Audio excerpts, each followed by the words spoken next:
Hello everyone, स्वागत करता हूँ आपके अपने यूट्यूब चैनल रोजगार विदानंद पे। आज के वीडियो में आपको बताने वाला हूँ एसकेएमयू यूजी सेमेस्टर 4 के बारे में। जी हाँ दोस्तों, आप लोगों को पता होगा, आप लोगों का वोकेशनल कोर्स यानी कि वोकेशनल 2 में आप लोग देख सकते हो एनवायरनमेंट स्टडीज़ आप लोग का पेपर है, जो कि ये सेमेस्टर 1 का पेपर था, लेकिन हम लोगों को अभी सेमेस्टर 4 में पढ़ना होगा, है ना।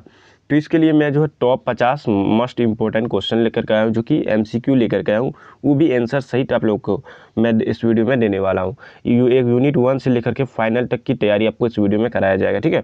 तो एग्जाम का टारगेट देख सकते हो आप लोग 100% मार्क्स का है, और watch now done not miss, आपको मिस नहीं करना, आपको ये जरूर देख लेना है। देखिए ये वीडियो का ये पार्ट 1 होने वाला, यानी कि मैं यूनिट बाय पार्ट बना रहा हूँ। जैसे कि आज मैं बताऊंगा आपको यूनिट 1 से जितना भी इंपॉर्टेंट क्वेश्चन बनता है सारा का सारा आपको ऑब्जेक्टिव क्वेश्चंस में बनाऊंगा, वो भी सिलेबस आपके लाइव दिखाऊंगा आपको। सिलेबस के अकॉर्डिंग ही मैं क्वेश्चन को तैयार किया हूँ, और डेली आप लोग का एक वीडियो अपलोड होगा। पार्ट 1 यानी कि आज यूनिट 1 का हुआ है, फिर यूनिट 2 का कल होगा, ऐसे करके आपका चलेगा। टोटल 7 यूनिट है, यानी कि टोटल 7 वीडियो लगभग होने वाला है, ठीक है। तो देख सकते हो ये यूनिट 1 का है, और वीडियो पार्ट 1 देख सकते हो परीक्षा में यहीं से पूछेगा।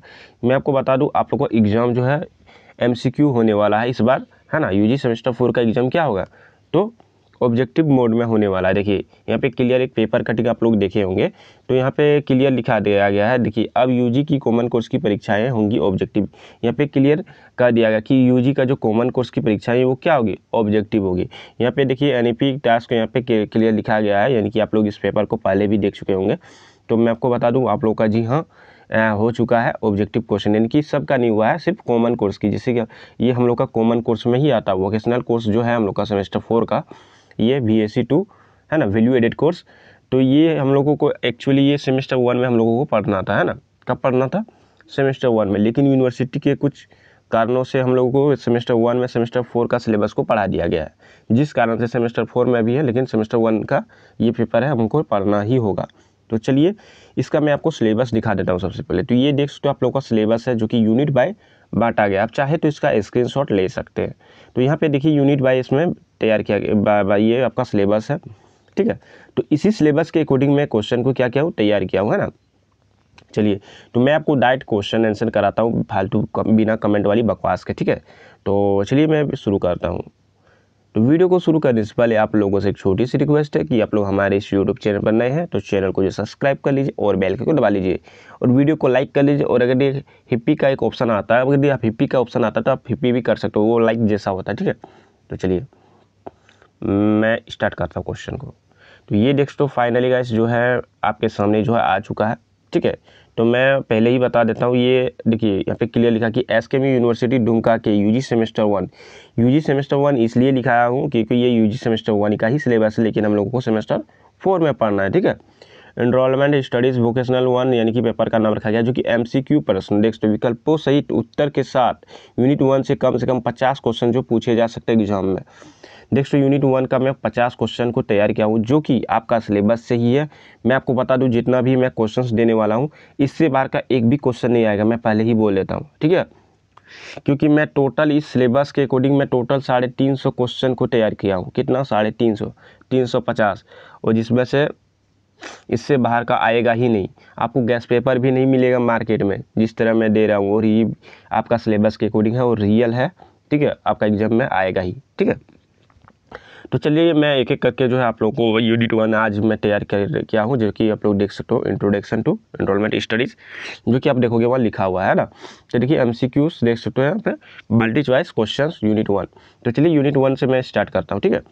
तो देखिए यूनिट 1 में हम लोग का पहला क्वेश्चन क्या है, देखिए इसी तरह से आप लोगों का क्वेश्चन आएगा कि पर्यावरण के कितने मुख्य, देखिए है ना, पर्यावरण के कितने प्रमुख घटक होते हैं ना। क्वेश्चन क्या है कि पर्यावरण के कितने प्रमुख घटक होते हैं। तो आंसर इसका देखिए ऑप्शन में दिया गया 2 है, उसके बाद 3 है, 4 है, 5 है, लेकिन इसका सही आंसर क्या होगा, सी नंबर होगा, क्या, 4। तो कितना पर्यावरण के कितने प्रमुख घटक होते हैं, तो 4 होते हैं। कितना होता है, 4। अब पूछेगा कौन कौन सा होता है, देखिए वायुमंडल, जलमंडल, अष्टमंडल, जीवमंडल, है ना। चलिए दूसरा क्वेश्चन आप देखोगे, निम्नलिखित में से कौन सा वायुमंडलीय घटक है ना। क्वेश्चन क्या है हम लोग का, निम्नलिखित में से कौन सा वायुमंडलीय घटक है। तो देखिए इसमें ऑप्शन है समुद्र है, हवा है, मिट्टी है, पेड़ है, लेकिन आप लोग का सही आंसर क्या हो जाएगा, हवा हो जाएगा। मैं जितना भी क्वेश्चंस बनाऊँ आपका सिलेबस से ही बनाया हुआ है, ठीक है। तो वीडियो के अंत तक आप लोग बने रहें और कॉपी एक कलम लेके ज़रूर बैठे, क्योंकि आप लोग का एग्जाम में बहुत ही हेल्प होने वाला है। नहीं आपको क्लास में भी अच्छा से इतना बताया जाएगा ऑब्जेक्टिव, है ना।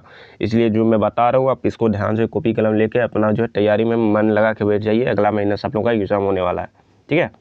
देखिए उसके बाद आप देखोगे तो तीसरा क्वेश्चन हम लोग का है जल मंडल किससे संबंधित है। ऑप्शन दे देगा हवा, मिट्टी, पानी, पौधे। तो ये पानी से रिलेटेड है क्या। जल मंडल किससे संबंधित है, तो पानी से संबंधित है। इसका सही आंसर सी हो जाएगा, ठीक है। चलिए नेक्स्ट क्वेश्चन देखिए। नेक्स्ट क्वेश्चन है हम लोग का कि पर्यावरण, नेक्स्ट पर्यावरण अध्ययन का प्रमुख उद्देश्य क्या है ना। पर्यावरण अध्ययन का मुख्य उद्देश्य क्या है, तो देखिए वनों की कटाई बढ़ाना, प्रकृति का दोहन, और बहुत सारा ऑप्शन दिया गया जैसे कि पर्यावरणीय जागरूकता बढ़ाना, केवल जीव विज्ञान सिखाना। तो इसका सही आंसर क्या हो जाएगा, पर्यावरणीय जागरूकता बढ़ाना, ठीक है। देखिए नेक्स्ट क्वेश्चन हम लोग का है कि सतत विकास का तात्पर्य है। तो सतत विकास का खैर तात्पर्य क्या है, तो देखिए केवल वर्तमान की ज़रूरतें पूरी करनी, या फिर भविष्य की ज़रूरतें को नज़रअंदाज करना, या फिर वर्तमान और भविष्य दोनों की ज़रूरतें को संतुलित करना। उसके बाद चौथा डी नंबर है देख सकते प्राकृतिक संसाधनों का अधिकतम उपयोग करना। तो इसका जो सही आंसर हो जाएगा ऑप्शन सी हो जाएगा। देखिए वर्तमान और भविष्य दोनों की ज़रूरतें को संतुलित करना, है ना। चलिए मैं आप लोगों के लिए बहुत ही अच्छे अच्छे सवाल लेकर के आया हूँ भाई, जो कि एग्जाम में आएगा ही, ठीक है। तो मन लगा के आप पढ़िए और चैनल के साथ जुड़े रहें, ठीक है। देखिए यहाँ पे देखिए कि पृथ्वी की पारिस्थितिकीय इकाई को क्या कहा जाता है ना। तो क्या कहा जाता है, बायोस्फीयर कहा जाता है। यहाँ पे इसका आंसर डायरेक्ट आप लोग देखिए ऑप्शन में आप लोग का बहुत सारा रहेगा, लेकिन इसका जो है सही आंसर है बायोस्फीयर होगा, ठीक है। उसके बाद देखिए सतत विकास के मुख्य तत्व क्या है। तो सतत विकास जो है उसका मुख्य तत्व क्या है, देखिए आर्थिक विकास है, सामाजिक समानता है, पर्यावरणीय संरक्षण है, उपयुक्त सभी। तो ये इनमें से सभी हो जाएगा, ठीक है। इसका आंसर क्या हो जाएगा, इनमें से सभी, ऑप्शन डी। चलिए 8वां क्वेश्चन आप देखोगे तो सस्टेनेबिलिटी शब्द का अर्थ क्या है ना। तो इसका जो है आंसर एक ऑप्शन देखिए नष्ट करना, बनाए रखना, देखिए, ठीक है। उसके बाद देखिए बहुत सारा ऑप्शन दिया गया जैसे बढ़ाना, घटाना। तो इसका ऑप्शन का जो सही आंसर हो जाएगा इसका ऑप्शन बी हो जाएगा, बनाए रखना, है ना। क्या हो जाएगा, बनाए रखना। उसके बाद देखिए कि यहाँ पे लिखा कि पारिस्थितिकीय तंत्र में जैविक घटक कौन से हैं। देखिए सूर्य है, जल है, पौधे और जानवर, चट्टान। इनमें से कौन सा हो जाएगा, तो पौधे और जानवर। इसका ऑप्शन सही, ऑप्शन सी आंसर इसका सही हो जाएगा, ठीक है। उसका देखिए इन्वायरमेंट शब्द का शताब्दिक अर्थ क्या होता है। तो ये जो शब्द लिखा गया इसका शताब्दिक अर्थ क्या है, मनुष्य है, या फिर परिवेश है, या फिर प्रकृति है, या फिर पारिस्थितिकी है। तो इसका जो सही आंसर हो जाएगा ऑप्शन बी, परिवेश हो जाएगा इसका आंसर, ठीक है। चलिए उसके बाद आप देखोगे निम्नलिखित में से कौन सा प्राकृतिक घटक है ना। निम्नलिखित में से कौन सा प्राकृतिक घटक है, तो देख तो कारखाने, जल, सड़क, मोबाइल टावर। तो इनमें से सही आंसर इसका क्या हो जाएगा, जल। ये क्या है कि निम्नलिखित में से कौन सा प्राकृतिक घटक यानी कि प्रकृति द्वारा है, तो ये जल है, आप लोग को पता होगा, ठीक है। तो आप ऐसे भी करके याद रख सकते हो। मैं इतना आसान आसान सवाल दिया हूँ और ऐसे करके बनाया जो कि आपका एग्जाम में आएगा और आपको याद करने में कोई भी परेशानी नहीं होगी। आप, मैं गारंटी देता हूँ 10 से 15 बार पढ़ लोगे एक क्वेश्चन को तो आपको याद हो जाएगा, ठीक है।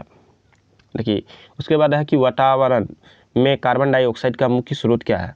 वातावरण में जो होता है कार्बन डाइऑक्साइड का, उसका मुख्य स्रोत क्या है। तो देखिए यहाँ पे ऑप्शन है जल स्रोत, ऑक्सीजन, जीवाश्म ईंधन का दहन, या फिर वनों की वृद्धि। तो इसका ऑप्शन देखिए कौन सा सही होता है ना। तो इसका ऑप्शन सी सही हो जाएगा। देखिए जीवाश्म ईंधनों का दहन हो जाएगा। इससे क्या होगा, जीवाश्म ईंधनों का दहन हो जाएगा, ठीक है। चलिए उसके बाद देखिए लिथोस्फीयर का संबंध किससे है ना। तो संबंध किससे, देखिए हवा है, ऑप्शन में जल है, मिट्टी और चट्टान है, पौधे। तो इसका सही आंसर क्या हो जाएगा, मिट्टी और चट्टान हो जाएगा इसका आंसर, सी आंसर, ठीक है, ऑप्शन सी। उसके बाद देखिए जलवायु परिवर्तन का मुख्य कारण क्या है। जलवायु जो परिवर्तन होता है उसका मुख्य कारण आखिर क्या है, औद्योगिकरण है, या फिर वर्षा अधिक है, पर्वत निर्माण है, या जलप्रपात है। तो औद्योगिकरण होगा इसका आंसर, क्या हो जाएगा, औद्योगिकरण, ठीक है, ऑप्शन ए। उसके बाद देखिए वनों की कटाई से क्या प्रभाव होता है। वनों की जो कटाई होता है उससे आखिर प्रभाव क्या पड़ता है। देखिए तो ये आप लोगों का क्वेश्चन है जो कि देख सकते हो, इसका ऑप्शन दिया गया पर्यावरण सुरक्षित रहता है, तापमान घटता है, पारिस्थितिकीय संतुलन बिगड़ता है, ऑक्सीजन में वृद्धि होती है। तो इसका जो सही आंसर हो जाएगा ऑप्शन सी हो जाएगा, जो कि पारिस्थितिकीय देख सकते हो पारिस्थितिकी संतुलन बिगड़ता है, क्या होता है, बिगड़ जाता है, ठीक है। चलिए उसके बाद देखिए सतत विकास को प्राप्त करने का एक तरीका है, देखिए सतत विकास को प्राप्त करने का एक तरीका है। कौन सा तरीका? देखिए ऑप्शन दिया गया जैसे प्राकृतिक संसाधनों में अंधाधुंध उपयोग, अनाधुन उपयोग मतलब कि है ना, पारंपरिक कृषि, नवीकरणीय ऊर्जा का उपयोग, केवल औद्योगिकरण। तो इसका ऑप्शन देखिए कौन सा सही होता है। तो इसका ऑप्शन आप देखोगे तो इसका ऑप्शन सी सही होता है, नवीकरणीय ऊर्जा का उपयोग, है ना, नवीकरणीय ऊर्जा का उपयोग। ठीक है, नेक्स्ट क्वेश्चन देखिए। नेक्स्ट क्वेश्चन है हम लोग का पर्यावरणीय अध्ययन को पाठ्यक्रम में कब शामिल किया गया, है ना। पर्यावरणीय अध्ययन जो है उसको पाठ्यक्रम में कब शामिल किया गया था? तो 1986 ईस्वी में, जो कि राष्ट्रीय शिक्षा नीति के अंतर्गत ये किया गया था, है ना। तो इस डेट को आप याद रख लेना, हो सकता है ये आप पूछे दे एग्जाम में। चलिए उसके बाद देखिए मानव का कौन सा कार्य पर्यावरण को सबसे अधिक प्रभावित करता है? तो देखिए मानव का कौन सा कार्य है जो पर्यावरण को सबसे अधिक प्रभावित करता है? तो देखिए ऑप्शन में देखिए जल संरक्षण दिया है, वृक्षारोपण दिया है, औद्योगिकीकरण उत्सर्जन दिया है, वनों का विस्तार यानी कि। तो इसका सही आंसर क्या हो जाएगा? ऑप्शन सी, औद्योगिक उत्सर्जन होता है। ठीक है, उसके बाद देखिए पर्यावरण के सामाजिक घटक में क्या आता है ना। तो पर्यावरण के जो सामाजिक घटक उसमें क्या आता है? तो देखिए ऑप्शन में आपका पर्वत है, मिट्टी है, भाषा, संस्कृति है, नदियाँ हैं। तो इसका सही आंसर क्या हो जाएगा? भाषा और संस्कृति आती है। क्या होता है? भाषा और संस्कृति आती है। ठीक है, ऑप्शन क्वेश्चन नंबर 20 देखिए, निम्नलिखित में से कौन सा वनों की कटाई का कारण है? इसमें से देखिए वनों की कटाई का क्या कारण है? देखिए ऑप्शन दिया गया हरित क्षेत्र की वृद्धि, लकड़ी की मांग, जल संरक्षण, प्रदूषण नियंत्रण। तो इसमें से कौन सा आंसर सही होगा? आप लोग कमेंट कीजिए। देखिए लकड़ी की मांग होता है, इससे क्या होता है? लकड़ी की मांग होता है। ठीक है, देखिए 21वीं क्वेश्चन देखिए, यानी कि नेक्स्ट क्वेश्चन, पारिस्थितिकी असंतुलन का एक प्रमुख कारण है। तो इसका प्रमुख कारण क्या है असंतुलन का? वर्षा है, शुद्ध जलवायु है, पर्यावरण प्रदूषण है, पशुपालन है। तो इसका आंसर हो जाएगा पर्यावरण प्रदूषण है। ठीक है, चलिए नेक्स्ट क्वेश्चन देखिए, किस ऊर्जा स्रोत को नवीकरणीय कहा जाता है? तो किस ऊर्जा को क्या कहा जाता है? नवीकरणीय कहा जाता है। तो देखिए कोयला हो गया, पेट्रोल हो गया, सौर ऊर्जा हो गया, या फिर प्राकृतिक गैस। इसमें से सही आंसर क्या हो जाएगा? सौर ऊर्जा हो जाएगा। क्या हो जाएगा? सौर ऊर्जा। चलिए ये रोटेट हो गया। चलिए ठीक है, सौर ऊर्जा। उसके बाद अब नेक्स्ट क्वेश्चन देखिए कि ग्रीन हाउस इफेक्ट का मुख्य कारण क्या है ना। तो ग्रीन हाउस इफेक्ट जो है उसका मुख्य कारण क्या है? तो कार्बन डाइऑक्साइड का उत्सर्जन, है ना, कार्बन डाइऑक्साइड उत्सर्जन करना। ऑप्शन में आपका बहुत सारा रहेगा वृक्षारोपण, वनों की कटाई, कार्बन डाइऑक्साइड उत्सर्जन, वर्षा। तो आपका सही आंसर हो जाएगा सी नंबर। ठीक है, चलिए नेक्स्ट क्वेश्चन देखिए, प्राकृतिक आपदाओं में कौन सा शामिल है? तो ये आपको बताना कि प्राकृतिक आपदा में इसमें से कौन सा जो है शामिल है, जिसमें से देखो यहाँ पे लिखा है प्रदूषण, बाढ़, है ना, मोटर वाहन, या फिर जनसंख्या में वृद्धि। तो इसमें से इसका सही जो आंसर होगा वो आप लोग देखोगे तो इसका बार आंसर सही होगा, ऑप्शन बी। ठीक है, चलिए उसके बाद देखिए यहाँ पे एक क्वेश्चन है, सस्टेनेबल शब्द किस भाषा से लिया गया है ना। तो ये शब्द आखिर जो लिया गया है ये किस भाषा से लिया गया है? तो देखिए ऑप्शन में आपका हिंदी है, संस्कृत है, लैटिन है, या फ्रेंच। तो ये जो लैटिन भाषा से लिया गया है। कौन सा भाषा से? लैटिन भाषा से। ठीक है, उसके बाद नेक्स्ट क्वेश्चन देखिए, नेक्स्ट क्वेश्चन यहाँ पे देखोगे तो आप लोग यहाँ पे देखिए पर्यावरण संरक्षण का मुख्य यानी कि देखिए यहाँ पे पर्यावरण संरक्षण का एक प्रमुख तरीका क्या है? तो देखिए वनों की कटाई, जल अपव्यय, अपशिष्ट प्रबंधन, भूमि संरक्षण, है ना, भूमि शरण। तो इसमें का जो सही आंसर हो जाएगा अपशिष्ट प्रबंधन। क्या हो जाएगा? अपशिष्ट प्रबंधन। ठीक है, चलिए नेक्स्ट क्वेश्चन देखिए, कौन सा जैविक घटक नहीं है? देखिए इनमें से निम्न में से कौन सा एक जैविक घटक नहीं है ना। तो पशु हो गया, पौधा हो गया, मनुष्य हो गया, या चट्टान। तो इसका जो है सही आंसर हो जाएगा क्या? चट्टान हो जाएगा। ठीक है, चलिए पारिस्थितिकीय तंत्र में ऊर्जा का मुख्य स्रोत है। पारिस्थितिकीय तंत्र में ऊर्जा का मुख्य स्रोत क्या है? जैसे जल है, सूर्य है, मृदा है, पौधा। इनमें से कौन सा सही इसका आंसर होगा? तो देखिए इसका आंसर सही होगा बी नंबर, सूर्य हो जाएगा। क्या हो जाएगा? सूर्य। ठीक है, उसके बाद देखिए जलवायु को प्रभावित करने वाला प्रमुख कारण क्या है? तो जलवायु को जो प्रभावित करता है उसका प्रमुख कारक क्या है? तो देखिए मिट्टी, पौधे, सूर्य, सड़कें, या फिर क्या होगा? तो इसका आंसर क्या हो जाएगा? सूर्य हो जाएगा। ठीक है, देखिए निम्नलिखित में से किसे पर्यावरण के लिए हानिकारक नहीं माना जाता है? देखिए इनमें से ऑप्शन में जितना भी दिया गया है इनमें से कौन सा ऐसा है जो कि देखो निम्नलिखित में से पर्यावरण के लिए हानिकारक नहीं माना जाता है ना, हानिकारक नहीं माना जाता, जैसे कि प्लास्टिक हो गया, ग्रीन हाउस गैस हो गया, सौर ऊर्जा हो गया, औद्योगिक अपशिष्ट। तो इसका जो सही आंसर हो जाएगा सौर ऊर्जा। सौर ऊर्जा क्या है कि पर्यावरण के लिए हानिकारक नहीं माना जाता है, ठीक है।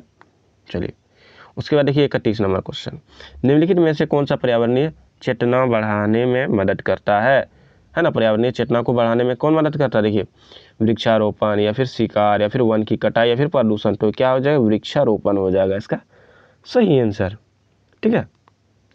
नेक्स्ट क्वेश्चन देखिए, बायोस्फीयर में क्या शामिल होता है, तो आपको बताना इसमें क्या शामिल होता है। केवल वायु होता है या फिर केवल जल होता है या फिर केवल मिट्टी या सभी जैविक और अजैविक घटक। तो इसका सही आंसर देखिए क्या होता है ना। तो इसका सही आंसर हो जाएगा सभी जैविक और अजैविक घटक होता है, इसका आंसर हो जाएगा, ठीक है। चलिए एनवायरमेंटल स्टडीज एक क्या है, विज्ञान है या फिर सामाजिक शास्त्र है या फिर बहुविषय क्षेत्र है या फिर गणितीय विषय है। तो ये बहुविषय क्षेत्र है, क्या एक बहुविषय क्षेत्र है, इसका सही आंसर हो जाएगा। उसके बाद देखिए अंतर्राष्ट्रीय पर्यावरण दिवस कब मनाया जाता है, आप लोगों को पता होगा कब मनाया जाता है, 5 जून को मनाया जाता है। इसका सही ऑप्शन क्या हो जाएगा, ऑप्शन ए, ठीक है। अंतर्राष्ट्रीय पर्यावरण दिवस कब मनाया जाता है, तो 5 जून को मनाया जाता है। इकोलॉजी, देखिए इकोलॉजी शब्द किससे गढ़ा है, यानी कि इकोलॉजी शब्द इससे किससे गढ़ा है, तो न्यूटन, डार्विन, अर्नेस्ट हेकेल, उसके बाद आइंस्टीन। तो इसका जो सही आंसर हो जाएगा अर्नेस्ट हेकेल, ठीक है। चलिए नेक्स्ट क्वेश्चन देखिए, इको सिस्टम में सबसे निचला स्तर कौन सा होता है। इको जो सिस्टम है उसका सबसे निचला स्तर क्या है, उपभोक्ता या फिर उत्पादक, जीवमंडल या अवघटक। तो इसका सही आंसर देखिए क्या है ना। इसका सही आंसर हो जाएगा क्या, ऑप्शन बी उत्पादक। क्या हो जाएगा, उत्पादक, ऑप्शन बी, ठीक है। चलिए नेक्स्ट क्वेश्चन है कि कौन सा तत्व पर्यावरण में जल चक्र बनाता है। तो देखिए यहाँ पे ये बहुत सारा ऑप्शन दिया गया है, इसमें बोला गया कि कौन सा तत्व जो है पर्यावरण में जल चक्र को बनाता है। तो यहाँ पे वाष्पीकरण है या फिर वनों की कटाई या फिर प्रदूषण है या फिर ऊर्जा। तो वाष्पीकरण क्या होता है, वाष्पीकरण क्या होता है कि पर्यावरण के जल चक्र को बनाता है, ठीक है। चलिए नेक्स्ट देखिए, कौन सा तत्व गैर नवीकरणीय है, आपको बताना है इनमें से जो है कौन सा जो है गैर नवीकरणीय है। तो आपको बता, देखिए ऑप्शन में है कोयला है, सौर ऊर्जा, पवन ऊर्जा, बायोगैस। तो इसका सही आंसर क्या हो जाएगा, कोयला हो जाएगा। कोयला क्या है, एक गैर नवीकरणीय तत्व है, ठीक है। चलिए सतत विकास का लक्ष्य है, सतत विकास जो है इसका आखिर लक्ष्य क्या है। देखिए क्वेश्चन में पूछा जाता है सतत विकास का लक्ष्य है औद्योगिक विकास या फिर पारिस्थितिकी असंतुलन या फिर पारिस्थितिकी संतुलन या फिर केवल कृषि विकास। तो इसका सही आंसर क्या हो जाएगा, पारिस्थितिकी संतुलन। क्या हो जाएगा, पारिस्थितिकी संतुलन, ठीक है। अब देखिए UNEP का पूर्ण रूप क्या है, जो इसका फुल फॉर्म देखिए आखिर इसका क्या होता है। देखिए यूनाइटेड नेशंस इन्वायरमेंट प्लान्स, है ना। तो यहाँ पे बहुत सारा ऑप्शन जो दिया गया है, जो कि इसका ऑप्शन सही कौन सा हो जाएगा, देखिए इसका ऑप्शन सही हो जाएगा ऑप्शन सी हो जाएगा इसका सही आंसर। इसका फुल फॉर्म है ना UNEP का फुल फॉर्म, ठीक है। देखिए और भी यहाँ पे बहुत क्वेश्चन दिया गया है, जैसे कि देखिए अब देखिए यहाँ पे लिखा गया है कि निम्नलिखित में से कौन सा पारिस्थितिकी संतुलन को बनाए रखने में सहायता करता है। यानी कि पारिस्थितिकी संतुलन को बनाए रखने में सहायता कौन करता है, वनों की कटाई या फिर अत्यधिक शिकार या फिर जैव विविधता का संरक्षण या फिर जल स्रोतों का शोषण। तो इसका सही आंसर क्या हो जाएगा, जैव विविधता का संरक्षण, ठीक है। देखिए नेक्स्ट क्वेश्चन, सतत विकास की अवधारणा सबसे पहले किस रिपोर्ट में प्रस्तुत किया गया। तो सबसे पहले किस रिपोर्ट में प्रस्तुत किया गया, तो बुंडरलैंड रिपोर्ट, है ना। बुंडरलैंड रिपोर्ट कब हुआ था, तो 1987 ईस्वी में हुआ था, ठीक है। चलिए उसके बाद देखिए पारिस्थितिकीय तंत्र में खाद्य श्रृंखला का कार्य होता है। तो पारिस्थितिकीय तंत्र में जो खाद्य श्रृंखला का कार्य क्या होता है, तो ऊर्जा को नष्ट करना या फिर भोजन की बर्बादी, ऊर्जा का प्रवाह, मिट्टी का निर्माण। तो इसका सही आंसर क्या हो जाएगा, ऊर्जा का प्रवाह होता है। क्या होता है, ऊर्जा का प्रवाह। उसके बाद देखिए यहाँ पे पृथ्वी दिवस, है ना। पृथ्वी दिवस अर्थ डे कब मनाया जाता है, ऑप्शन में है 5 जून, 22 अप्रैल, 1 मई या फिर 15 अगस्त। तो इसका सही आंसर क्या हो जाए, 22 अप्रैल को क्या मनाया जाता है, तो पृथ्वी का ये, ठीक है। चलिए उसके बाद देखिए हम लोग का नेक्स्ट क्वेश्चन है कि निम्नलिखित में से कौन सा मानव निर्मित घटक नहीं है ना। निम्नलिखित में से यहाँ पे जो नीचे दिया गया इनमें से कौन सा मानव निर्मित घटक नहीं है। तो देखिए कारखाना है, बांध है, समुद्र है, सड़क है। तो इसका सही आंसर क्या हो जाएगा, समुद्र। समुद्र क्या करता है, मानव निर्मित ये नहीं है ना। चलिए उसके बाद देखिए वायुमंडल में ऑक्सीजन की मात्रा लगभग कितनी होती है। आपको बताना कि वायुमंडल में ऑक्सीजन की जो मात्रा होती है वो लगभग कितनी होती है, 78% होता है या फिर 21% या फिर 1% या फिर 0.03%। तो इसका सही आंसर हो जाएगा 21%। कितना हो जाएगा, 21%। ठीक है। चलिए उसके बाद देखिए यहाँ पे लिखा है कि संवहनीय विकास लक्ष्य की, है ना, की संख्या कितनी है, आपको ये बताना। तो 10 है या फिर 15 या 17 या 20। तो इसका सही आंसर 17 हो जाएगा। ठीक है। चलिए नेक्स्ट क्वेश्चन है हम लोग का, देखिए नवीकरणीय संसाधनों का प्रमुख लाभ क्या है। तो ये देखिए यह खत्म हो जाता है या फिर ये नीचे नहीं हो रहा। ठीक है, इसमें प्रदूषण होता है, ये नष्ट हो नहीं होते हैं या फिर ये महंगे होते हैं। तो ये क्या होता है, इसका सही आंसर ये नष्ट नहीं होते हैं। ठीक है। चलिए उसके बाद है नेक्स्ट क्वेश्चन की पर्यावरण के अध्ययन में कौन सी विद्या शामिल नहीं होती है ना। विद्या क्या शामिल नहीं होती, तो जीव विज्ञान, रसायन, गणित, परिस्थितिकी। तो इसका सही आंसर क्या हो जाएगा, गणित। ठीक है। उसके बाद देखिए लास्ट हम लोग का क्वेश्चन है, जीवमंडल का सबसे महत्वपूर्ण कार्य क्या है। तो जीवमंडल का सबसे महत्वपूर्ण कार्य क्या है, देखिए क्वेश्चन में दिया गया आपको प्रकाश उत्सर्जन, उसका ऑक्सीजन और कार्बन डाइऑक्साइड का चक्र बनाए रखना या फिर चट्टानों का निर्माण या फिर वर्षा का नियंत्रण। तो इसका सही आंसर क्या हो जाए, ऑप्शन बी, जो कि ऑक्सीजन और कार्बन डाइऑक्साइड चक्र बनाए रखना। तो ये देख, तो ये आप लोग का 50 क्वेश्चन था जो कि यूनिट 1 से है। ठीक है। तो यूनिट 1 में जितना भी मैं क्वेश्चन दिया उससे बाहर का आपका नहीं आएगा। तो मैं आपका क्या क्या हूँ, मैं आपको बता दूँ, आप लोगों का जो क्वेश्चन है मैं आप लोग का यूनिट वाइज तैयार कर रहा हूँ पार्ट। ठीक है। जैसे कि आज मैंने आप लोगों को बताया यूनिट 1 का है, यूनिट 1 का है, कौन सा है, यूनिट 1 का। ठीक है। और बाकी भी यूनिट का अपलोड होगा। टोटल आप लोग का 7 यूनिट है। ठीक है। तो 7 × 5 = 35 आप जोड़ोगे तो आपको आप लोगों का कितना हो गया क्वेश्चन आप लोग का इस सब्जेक्ट में 350 क्वेश्चन मैं आपको बताऊंगा इस सब्जेक्ट का, जो कि इसी से आएगा टोटल। ठीक है। क्योंकि आप लोग अगर यदि नहीं सब पढ़, इतना क्वेश्चन मैं इसलिए दिया हूँ क्योंकि नंबर उठाने का यही एक चांस है, क्योंकि आप लगभग 350 क्वेश्चन याद कर लोगे तो आप फुल मार्क्स ले आओगे, है ना। और यदि आप लॉन्ग क्वेश्चन ऐसे पढ़ते किताब वाला गैस पेपर से तो आपका मैच करना बहुत ही कम चांसेस है, और उसमें से बहुत कम ही आएगा क्योंकि ऑब्जेक्टिव उसमें बताया ही नहीं जाता है गैस पेपर वाला में, है ना। और गैस पेपर भी आपको अभी उपलब्ध नहीं मिल रहा है। तो ये मैं जितना क्वेश्चन बनाऊँ ये सिलेबस के अकॉर्डिंग बनाया और इसी से जो आपका एग्जाम में आएगा, मैं रियलिटी बोल रहा हूँ आपको। बाकी आपकी मर्जी, आपको भरोसा है तो इस वीडियो को देख सकते हो और अपने दोस्तों तक इस वीडियो को ज़्यादा से ज़्यादा शेयर कीजिए। और आगे भी मैं ऐसे कंटिन्यू वीडियो अपलोड करूँगा आगे, जैसे कि हम लोग का है फिर ऑब्जेक्टिव होगा, जैसे सेमेस्टर 4 का है। ये सब वोकेशनल कोर्स है जो कि कंपलसरी है, जो कि उसके बाद देखोगे तो हिंदी का भी मैं लेकर के आने वाला हूँ, जो कि सबका जो कंपलसरी पेपर है AEC। उसके बाद ये वोकेशनल पेपर था। ठीक है। और मेजर पेपर हो गया और माइनर पेपर, इन सब का जो है सब्जेक्टिव में एग्जाम लेगा। किस में लेगा, सब्जेक्टिव में। लेकिन हम लोग का जो वोकेशनल कोर्स है, वैल्यू एडेड कोर्स, ये सब का जो है 2 पेपर का हम लोग का होगा ऑब्जेक्टिव को एग्ज़ाम, जो कि मार्कशीट पर होगा, है ना। मैं बता दूं एग्ज़ाम आखिर कब होगा, तो आप लोग का एग्ज़ाम जो है अगस्त महीना से होगा। रूटीन हो सकता है आपका इसी महीना के लास्ट वीक तक आ जाए एग्ज़ाम रूटीन। ठीक है। तो अच्छा से मन लगा के पढ़िए और वीडियो को लाइक कर दीजिए। वीडियो में एक नया ऑप्शन आया गया है हिप्पी का। ठीक है। तो वो एक लाइक जैसा काम करता है। अगर यदि आपके सामने वो बटन आता है तो आप एक बार हिप्पी ज़रूर टाइप करें। ठीक है, यानी कि क्लिक करें उस पर। और चलिए मिलते हैं फिर नेक्स्ट वीडियो में नई टॉपिक के साथ। और एक ज़रूरी जानकारी मैं आपको बता दूं, इसका अगर आप लोग PDF चाहते हैं, यानी कि जो मैंने ये PDF आपको बताया, जो क्वेश्चंस मैंने आपको बताया, इसका अगर आप PDF फॉर्मेट में चाहते हैं तो आपको एक काम करना होगा। क्या काम करना होगा, देखिए वीडियो का डिस्क्रिप्शन में आपको लिंक मिलेगा, जैसे कि Telegram channel, WhatsApp group, WhatsApp channel, है ना। तो ये आपको ये वीडियो का डिस्क्रिप्शन में जो मिलेगा, इसका लिंक को आपको क्या करना है, ज्वाइन कर लेना है। आप उस पर क्लिक करोगे तो आप टेलीग्राम पे चल जाओगे, व्हाट्सअप चैनल पे चल जाओगे और वहाँ पे से आप ज्वाइन कर लेना है। आप ज्वाइन करोगे, जैसे ही आप मैसेज करोगे आप लोग को ये PDF मिल जाएगा। ठीक है। तो ये PDF तो आपको मिल जाएगा। ठीक है। लेकिन उसमें क्या है, पासवर्ड मांगेगा। देखिए मैं आपको एग्जांपल दिखा देता हूँ।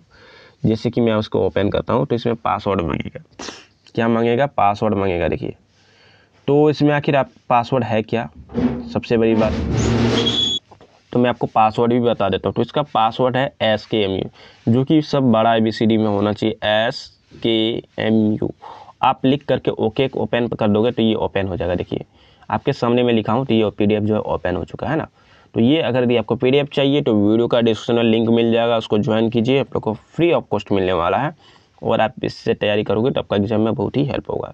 तो ऐसे ही करके लगभग 25 मिनट करके वीडियो डेली आएगा जो कि आप लोगों का एग्जाम में बहुत ही हेल्प होने वाला है। तो उम्मीद करता हूँ ये वीडियो आपको पसंद आएगा। वीडियो पसंद है वीडियो को लाइक कीजिए, चैनल को सब्सक्राइब कीजिए, अपने दोस्तों तक इस वीडियो को जरूर से शेयर कर दीजिए और अपने ग्रुप में भी इस वीडियो को जरूर से शेयर कर देना ताकि सभी स्टूडेंट को जो है लाभ हो सके, क्योंकि आप लोगों को पता है NEP कुछ ना कुछ नया नया सिस्टम लाते रहता है। और आप लोगों को बता दूँ, मेरा चैनल पर आप लोगों को कॉलेज और यूनिवर्सिटी का हर एक छोटी बड़ी अपडेट आप लोग को सबसे पहले देखने को मिलता है। मैं आपको बता दूं, यूट्यूब पर भले ही आपको लेट से मिलता हो, लेकिन WhatsApp channel, WhatsApp group, Telegram channel, यहाँ पे आपको सबसे पहले नोटिफिकेशन मिल जाता है जो भी आता है, जैसे exam update, exam routine, admit card download कैसे करना, मार्कशीट डाउनलोड कैसे करना, कब मिलेगा, कौन सा एग्जाम कब होगा, सारी की सारी जानकारी आप लोग को हमारे सोशल मीडिया अकाउंट पर मिलेगा। तो ज्वाइन उसको जरूर करना। चलिए मिलते फिर नेक्स्ट वीडियो में नई टॉपिक के साथ, तब तक के लिए जय हिंद दोस्तों, आप करें शुभ हो।